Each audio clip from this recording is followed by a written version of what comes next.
But don't film too much, I don't want to waste the battery. No. This song's called Dog Walking with David Berkowitz.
This song's about this girl. She's a whore, actually. Not a girl. She's a fucking whore. Fuck this guy over big time. This might be where you guys, where that breakdown slut, keep your legs shut. This is the verse. Absolutely. I hope it is. That's cool. Way to go, Will. Maybe But not. not sluts. Support the race, bro. This next song's called The Devil Wears Croaks. Let's have a good time. It's called what? The devil wears.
participation that everybody can do.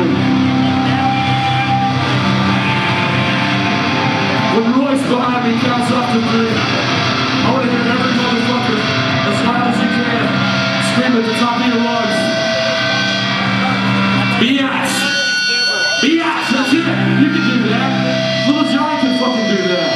Everybody. When he counts up to fucking 3, let's do it.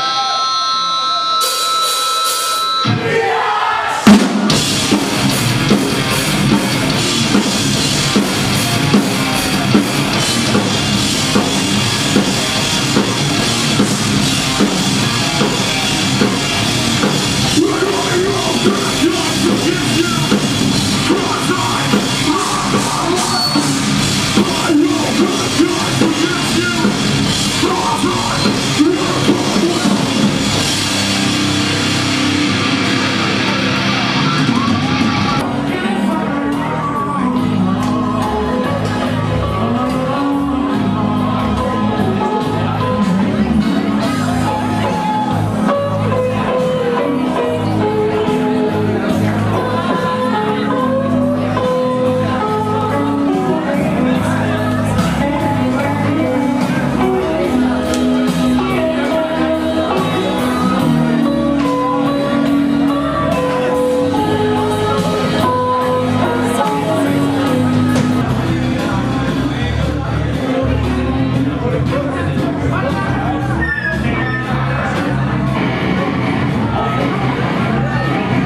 You guys might know this song. I would encourage you to sing along. The song's called Love Stained Razor.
Really hot up here.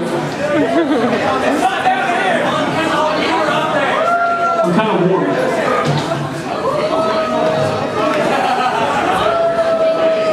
Thank you for coming out. I know that this show is canceled. It's awesome that I showed up. I want to give a shout out to my brother, Ben, and Worshify. Those dudes are awesome. They've actually got a CD over there. You should go purchase it. What? Oh yeah, My brother actually got the show booked. I called him at 8 o'clock last night, told him the show was canceled, and he got it set up from there, so it's pretty freaking sweet. So, Get a voice in your long blonde hair.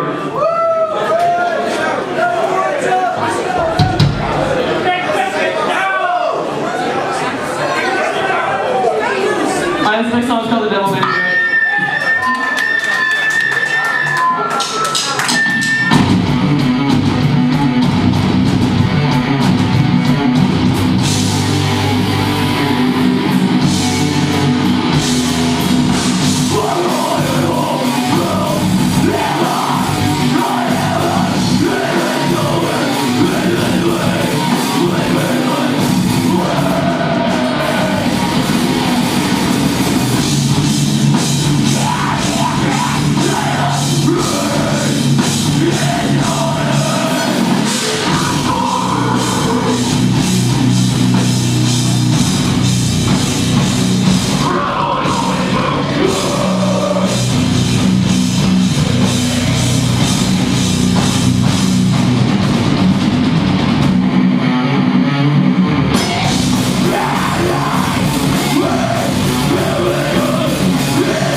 Wortified.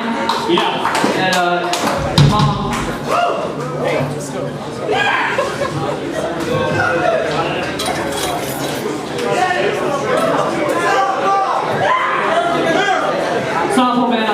Silent Fall is dead. Nobody gets that.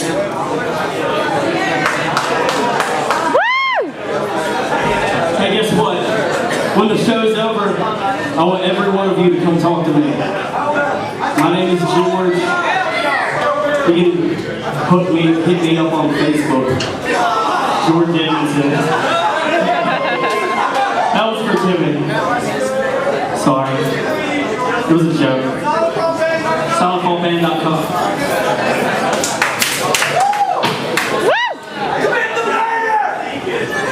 Well, that cut your idea for it.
pull it out and you make the seating better and you lower the pictures and you do all that, and they walk in and it's the biggest gift that you will ever receive. The money is fine, great, but they feel in control and calm and serene because they've tried to get here, and what most people do to try to get there is go buy more stuff. And that's exactly the wrong thing to do. Probably need to buy less stuff and concentrate on what you have. And so if you can communicate that to them, let me just come and see what you have and switch it around. You go, you stay, whatever. And I really like it better when they go, because you're not, they're like, well, that trophy, you're like, okay, well, just wait to see the end. But when they come back in, it is so much fun because they really are just always try to keep real life in perspective. I mean, we're not living in show houses. I mean, I know a designer who put the husband's recliner with the back to the TV. And so she worked out of town a lot. And so when she left town, he had to turn his chair around to face the TV. That's just not real, And why do something that's just not going to work? And especially with a client, because if it doesn't work, guess what? You're not going to be rehired. I mean, you want it to be something that the husband, in fact, husbands love me because that's the first thing I say. Well, okay, where's this chair and where's the remote and how far can we be from it? And then you really have to work from that. Again, there are recliners and some men don't have to sit in recliners, but most have a chair. And so if it's a hideous chair, then we can recommend another chair. But that is a design theory. That is a parameter as much as what is the color or what is the style. What are our living habits? Do we eat in front of the TV or do we not? Do we need a tray on that ottoman or do we need a hard surface? And so I've solved that by using an ottoman and then using the tray. So, you can eat, you can put your glass in your lap, your plate in your lap. So you really have to know, really, really, really, how do you live? And then design around that. And there's no pretending there. You're not going to change somebody's habits. And that's not your job. Your job is to make them as comfortable as you can in their environment and do it in as pleasing a manner as you can. Perfect. That's a perfect closing statement.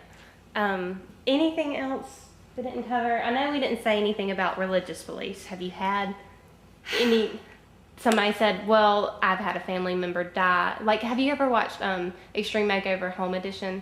I don't think so. They always Has somebody died? Well, not necessarily, but respect every religion and will go out of their way to try to accommodate that.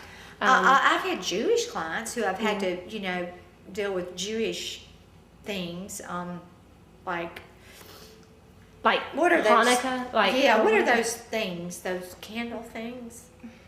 I mean, I don't want to sound menorah. I don't know. A menorah? Is that what it is? No, that doesn't sound right. Darn it! What is that called? Well, I can speak to that. If you have a religious belief, and it is a part of your decor, in some cases it is, in some cases it isn't, then you respect that just like you would respect the deer head. I mean, it is a part of their lives, and you may suggest that it's not, again, at the front door on the front hall table, but that you would want to ease that in, later on. They may find that unacceptable. If they do, then you try to take that object, whatever it may be, and surround it with this, again, complementary things that are pleasing, that maybe would be just a notch up in a little more classic. So you may have like a menorah, and then say like a great vase that would complement each other, but would not just immediately say, this is a Jewish household and this is all we do, because that's really not a fair representation of people. And you know, even if they are extremely religious, they still live in a home and are comfortable and watch TV and, you know, that sort of thing. So you just try to get a balance. You don't ever want to try to go overboard, and you just try to explain that to them. You know, do you want people coming in your home to feel uncomfortable because they're so overwhelmed by your religious icons that, you know, if they're Baptist, they're going to feel a little bit, you know, uncomfortable. So if you explain that to them, most people are very agreeable with that, you know. So you just deal with that like you would somebody who wanted their house all pink. You go, really? Okay, well, you know, let's examine that a little bit. You know, why did you like pink as a child? I mean, you know, okay, well, maybe we could do pink in these areas and not do, you know, pink all over, because you know what? Over time, you're going to get tired of that. And so any extreme, and a religious one would be in that category, is something you want to level out, because it's just something over time they will guaranteed tire of. And so, not that they're going to get tired of their religion or their religious beliefs, but also a home is our biggest purchase, and 9 chances out of 10 that they're not going to be in this home for 25 years, especially in this day and age. And so if you over religious, you know, you overdo it in the religious area, just as you overdo it in the pink area, that's not a classic, timeless situation. Now you can become more classic and timeless when you get ready to sell by decluttering and staging and all that. But again, you have to remind people, this is your biggest investment that you're going to make. It still amazes me in the major neighborhoods in town how people will spend, you know, $1 million on their house and then not have a designer help with the interior. And you walk in and you're just stunned by, well, here's a green room and a red room and a pink room, and there's no continuity, no flow, when this is the biggest investment they'll ever make. And so, to me, it's just prudent that you do that, because that makes a cohesive whole from the inside out, and that's my goal. I want my colors from inside to flow, you know, outside to flow inside just as well. I mean, I want everything to be, not that it has to be the same, but just that it's in the same family. There's no jarring, you know. I mean, you might have a baby's room or a little girl's room that's going to be hot pink for, you know, 2 or 3 years. Well, that's fine. I mean, but generally speaking, I like to be able to take one piece of furniture from the living room and it's going to fit in the den and it's going to fit in the bedroom, because we're all in the same family. And that's not boring. That is just serene and pleasing. Good design. Yeah, it's just good design. All right. I think that's